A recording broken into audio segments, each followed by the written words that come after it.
Welcome to IB World. Please like and subscribe my YouTube channel. Welcome back to my channel. My name is Isha Bhatia और आज हम इस video में homogeneous equations के बारे में पढ़ेंगे.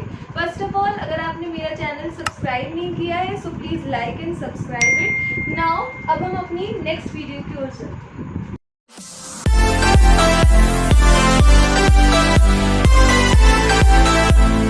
होमोजीनियस डिफरेंशियल इक्वेशंस के बारे में डिस्कस करेंगे. होमोजीनियस डिफरेंशियल इक्वेशंस में क्या होता है? फर्स्ट ऑफ ऑल तो हमें पता होना चाहिए कि कौन सी इक्वेशन होमोजीनियस है और कौन सी नहीं. आप देख रहे होंगे कि ये जो इस फॉर्म की इक्वेशन है x to the power n dny upon dxn plus a1 x to the power n minus 1 dn minus 1 by dxn minus 1 up to this equal to q क्या है? हमारा फंक्शन ऑफ x होगा.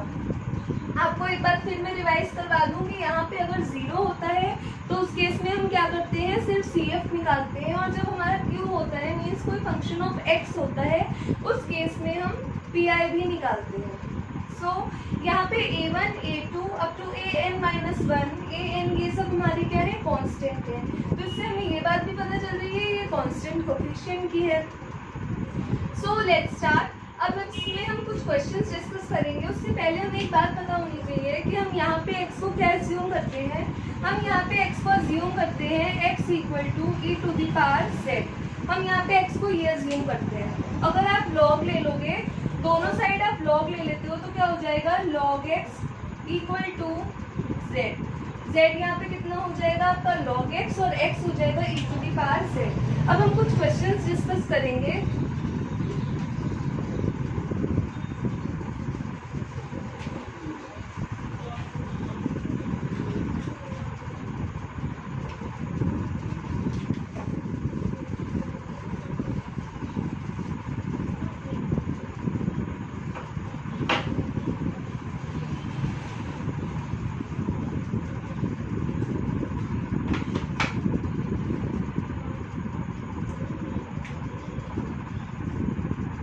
x cube t cube y upon dx cube plus 3x square t square y upon dx square plus x dy by dx plus y equal to x log x. ये हमारी बहुत सी universities में question आ चुका है already. सो ये बहुत important question है guys.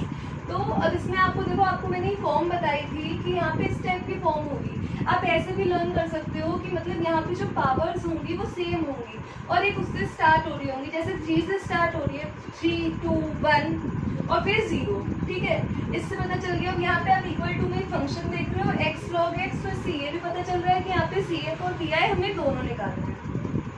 तो अब सबसे पहले आपको याद होगा हम इसमें क्या करते थे, हम ऑक्सिलरी इक्वेशन बनाते थे.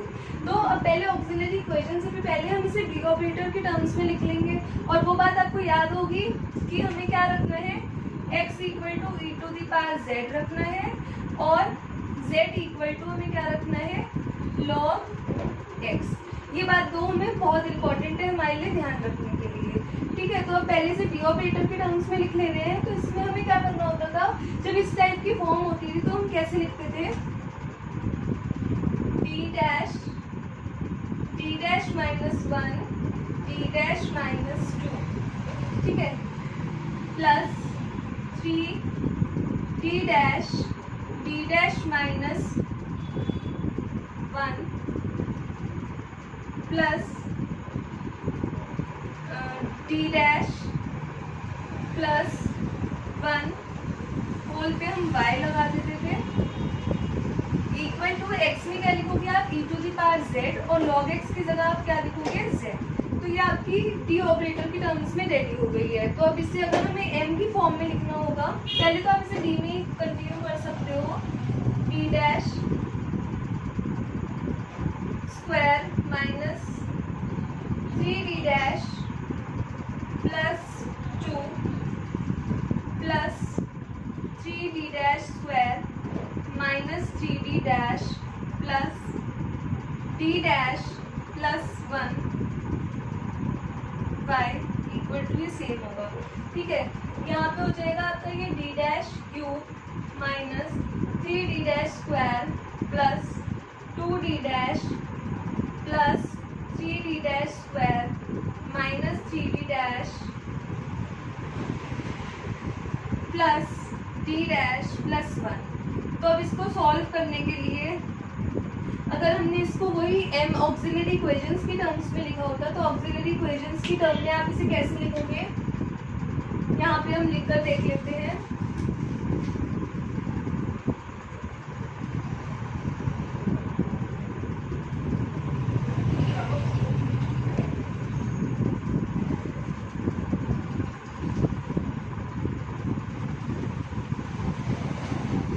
ऑक्सिलरी इक्वेशन की टर्म्स में आप लिखोगे तो ये आपका हो जाएगा, पहले तो आप ये देख लो कि आप कैंसिलिंग कर सकते हो, प्लस का 3d स्क्वायर और माइनस का 3d स्क्वायर कैंसिल हो जाएगा, प्लस का 2d डैश d डैश ये प्लस 3d डैश और ये माइनस 3d डैश ये भी कैंसिल आउट हो जाएगा आपका पूरा।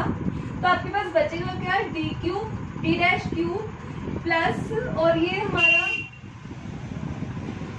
हाँ ये हो गया d डैश क्यूब प्लस 1 बचेगा। तो आप इसे ऑक्सिलरी इक्वेशन में क्या लिखोगे, m cube plus 1 equal to 0। अब आपको ये वाली फॉर्म दिखाई दे रही है कि ये a cube plus b cube की फॉर्म है। आपने लास्ट छोटी क्लासेस में ये फॉर्मूला पढ़ा होगा a cube plus b cube का, a plus b a square plus b square minus a b, ये a cube plus b cube का फॉर्मूला होता है। तो अब इस फॉर्मूले को अगर हम यहाँ पुट करते हैं तो हमारी क्या वैल्यू आएगी, m प्लस 1, ठीक है, m square plus 1 minus m, ठीक है। अब आपको दो इक्वेशंस मिल गई, एक आपकी क्वाड्रेटिक है और एक आपकी सिंपल है। तो अब इसको आप सॉल्व करोगे तो एक तो m की वैल्यू आ गई m इक्वल टू -1 और दूसरी वैल्यू क्या आ गई, आपका फॉर्मूला होता है उससे आप दूसरे m की वैल्यू निकाल सकते हो। ये क्या आ जाएगा, वो एक फॉर्मूला है आपका -b plus minus under root b square minus 4ac/2a, वो फॉर्मूला आप यूज करोगे तो क्या आएगा, -b a square plus b square हो गया है और माइनस a, ठीक है। यहाँ पे आपने फॉर्मूला यूज करा सॉरी इसको थोड़ा प्रॉपरली लिख लो, कोई कंफ्यूजन ना हो, -m प्लस 1। कोई भी कुछ कंफ्यूजन अवॉइड करने के लिए आप अपने फॉर्मूलेस को, आप अपनी इक्वेशंस को प्रॉपर लिख सकते हो। तो यहाँ पे हो जाएगा 1 प्लस माइनस 3i/2, ठीक है।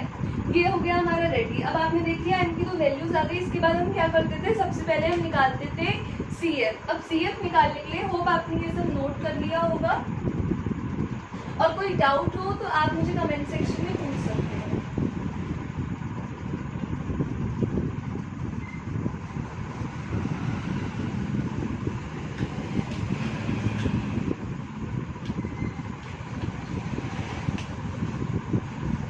ये हमारा क्वेश्चन मैंने लिखा हुआ है ताकि कोई कंफ्यूजन ना हो, वैसे तो नोट डाउन कर दिया होगा आपने।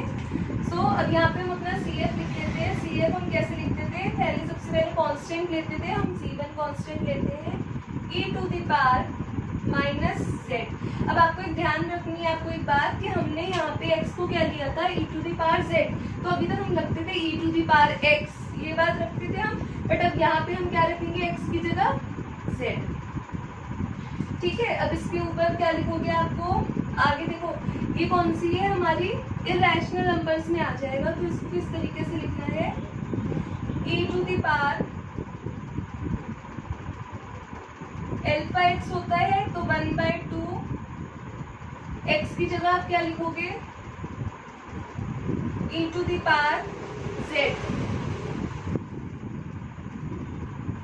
e⁻z रखोगे आप यहाँ पे, z ब्रैकेट में क्या लिखोगे, C2 cos beta x। Beta कितना हो जाएगा आपका 3/2 x की जगह क्या रखोगे z plus C3 sign beta x, तो 3/2 ये कैसा है, हमारी ये वाली फॉर्म है अल्फा प्लस माइनस बीटा वाली आई बीटा, तो इसकी जगह क्या रखोगे आप 3/2 z।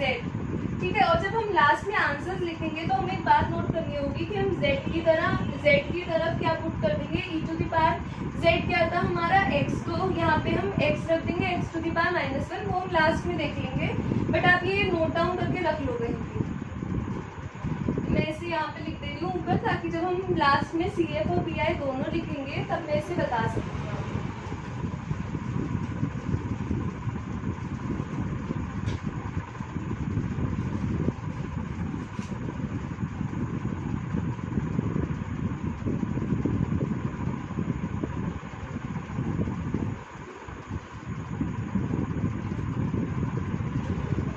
CF कितना हो गया है हमारा, C1 e to the power -z plus log x होगा ये, plus e to the power 1/2z, C2 cos 3/2z plus C3 sin 3/2।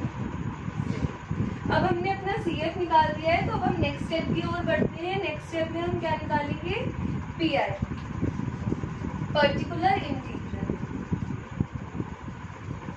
Hope आपको समझ में आ रहा होगा, कोई डाउट हो तो आप कमेंट सेक्शन में पूछ सकते हैं। इसमें अपनी नेक्स्ट इक्वेशन लिखते हैं 1/d' q प्लस 1, और यहाँ हमारा e to the power z और ये z आ जाएगा। अब आगे आप इसे सॉल्व कैसे करोगे, इस फंक्शन को e to the power z को उधर लेकर जाओगे 1/, अब यहाँ पे इस टाइप के फंक्शंस में हम क्या करते थे, d' प्लस 1, मतलब यहाँ पे जो भी कोफिशिएंट होता था उसको ऐड ऑन करते थे, d' प्लस 1 q प्लस 1, और ये z ऐसे ही आगे कंटिन्यू कैसे करोगे, e to the power z 1 d' q plus 1 plus 3d' square plus 3d' plus 1। ठीक है, और ये z हमारा कंटिन्यूएशन में, उसके बाद क्या करेंगे हम, e to the power z 1/, में d' q plus 3d' square plus 3d' plus 2। इतना हमने नोट डाउन कर लिया। अब इसमें हम आगे लिखते हैं यहाँ से। अब मैं क्वेश्चन को रब कर रही हूँ, आपने, आई होप आपने सबने क्वेश्चन नोट डाउन कर लिया होगा।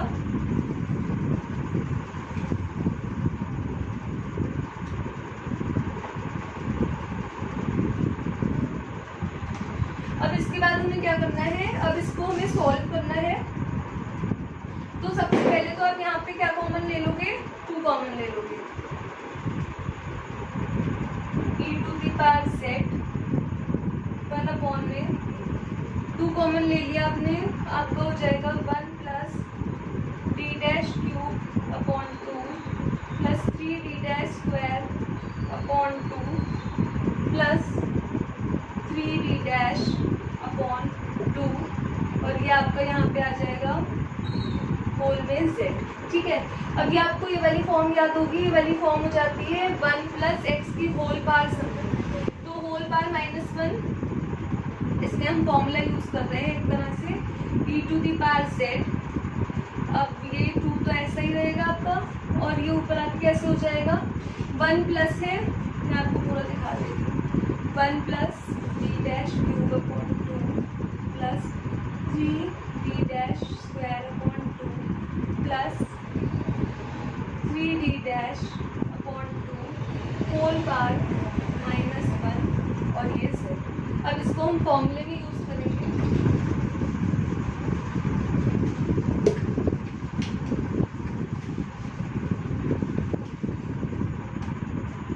क्या हो जाएगा आगे, ये यहाँ पे इस टाइप का ये फॉर्मूला लगेगा 1 प्लस एक्स की होल पावर -1। इस टाइप के फॉर्मूले में क्या करोगे आप, पहले सबसे पहले इसको डिफरेंशिएट करोगे, x माइनस की फॉर्म में लिखोगे, ई टू दी पावर जेड ऐसे ही 2 ऐसे ही, ठीक है। जेड इंटू 1 जेड हो जाएगा आपका। अब यहाँ पे माइनस, अब इसका आप डिफ्रेंसिएशन करोगे with respect to Z.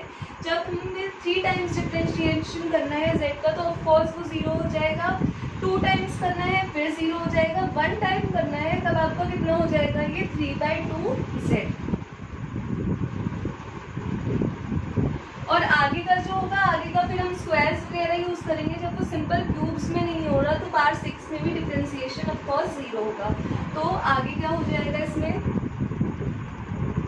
e to the power z upon 2 z ऐसे ही 3 माइनस 2 z। अब इसको आप सॉल्व करोगे क्या आ जाएगा, e to the power z हमारा कितना होता है, मैंने आपको बताया था x को हम लेते हैं e to the power z और log x को हम कितना लेते हैं z। तो e to the power z की जगह आप क्या यूज कर लोगे, x/2 और z की जगह z मल्टीप्लाई होगा इसके साथ तो z की जगह क्या आ जाएगा, x log x और माइनस में क्या आ जाएगा 3/4, ठीक है। e to the power z into z क्या हो जाएगा, e to the power z कितना है आपका, सॉरी यहाँ पे z नहीं होगा क्योंकि z का तो हमने डिफरेंशिएशन करा है, एक्सट्रीमली सॉरी, z नहीं होगा। 3/4 e to the power z होगा सिंपली, तो e to the power z कितना था आपका 3/4x, ठीक है। ये आपका आ गया, क्या आ गया, ये आपका pi और ये क्या था आपका cf। अब हम इसे कंबाइन करते हैं, कंबाइन करने पे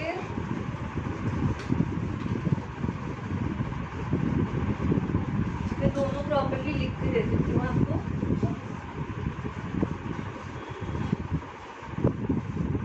ये है आपका CF को आप पहले प्रॉपर्ली लिख लो। CF इक्वल टू ये है e to the power z की होल -1, तो ये हो जाएगा C1 x to the power -1 plus ये है 1/2 z मतलब 1/2 log x और e टू दी पावर ये देखो ऐसा लिखा जाएगा, देखना है आपको, e to the power log x की होल पावर 1/2। यहाँ पे होता है तो ये e base e cancel out होके x√2 हो जाएगा और ये सिंपली ऐसे ही चलेगा C2 cos 3/2 log x plus C3 sin 3/2 log x, ठीक है। ये आपका हो गया CF और यहाँ पे आप कंटिन्यू में ये PI वाले टर्म्स लिख लेते हैं। PI मैंने बताया था आपको कितना हो जाएगा, CF प्लस PI पूरा y के इक्वल हो जाएगा। कितना लिख लोगे आप इसे कंटिन्यूएशन में, ये हो जाएगा आपका x/2 log x minus 3/4x और इस चीज़ को आप डायरेक्टली भी लिख सकते हो x√2।